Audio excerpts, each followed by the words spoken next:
Peugeot Kick BR mandou R$ 20.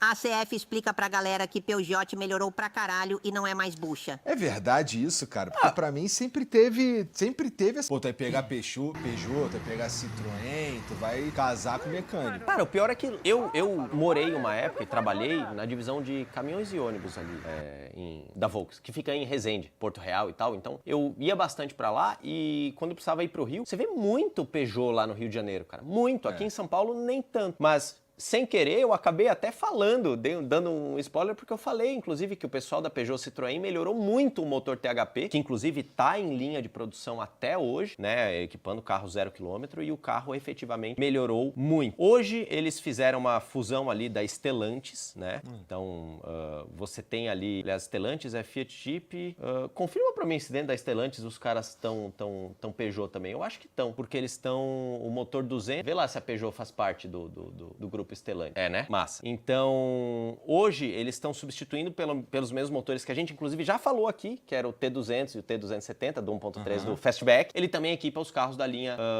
Peugeot, né? Então, são carros que melhoraram muito, sempre foram extremamente confortáveis. Pro primeiro dono, são maravilhosos. Agora, eles estão ficando melhores também pro segundo, pro terceiro, pro quarto, que aí era onde realmente descambava a vida de um Peugeot.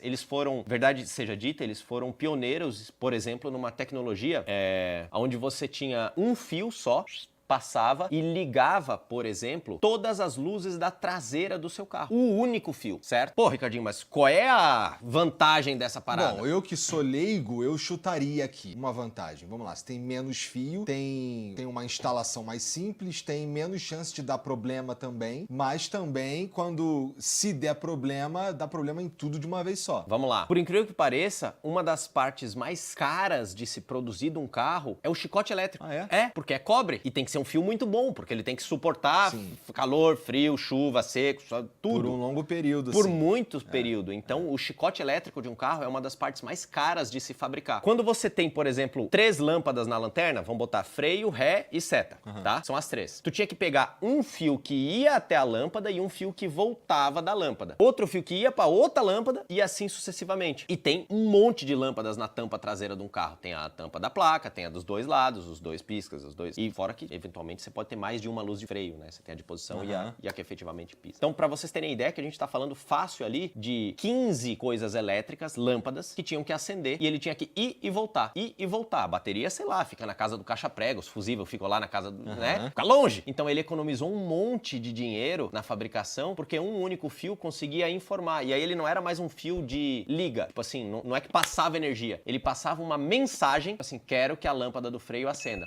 E aí, ele ia lá e a lâmpada do freio era meio inteligentona, entendia aquilo ali e ela ligava. Eu tô simplificando bastante o que Mas isso dava mais problema ou menos problema? Olha, a gente vai ver que muitas coisas a ideia era top, mas a execução ficou meio merda. Entendi.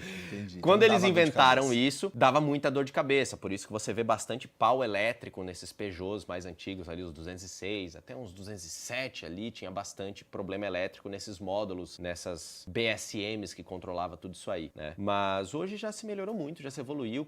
Isso foi muita novidade, eles foram pioneiros, né? Eu achava o 206, achava ele bonitão, cara, na época... Quicksilver. Eu tô falando de um molecão, eu lembro de um comercial que tinha ficava um cara que assim, olhando, passando um Peugeot bonito, um 206, ele apaixonado pelo Peugeot, não sei o quê. Aí ele teve uma ideia, ele pegou um outro carro que ele tinha e aí coloca um elefante. O elefante, puta, essa propaganda é muito massa, cara. Do elefante que sentava em cima, amassava o carro inteiro. Pra ficar Daí parecido. ele ficava todo amassado e ficava igual um 206. Cara, o 206 era o carro do hype na nossa... naquela geração ali, pô. Lembro até hoje, Léo Stronda, equipe XXT.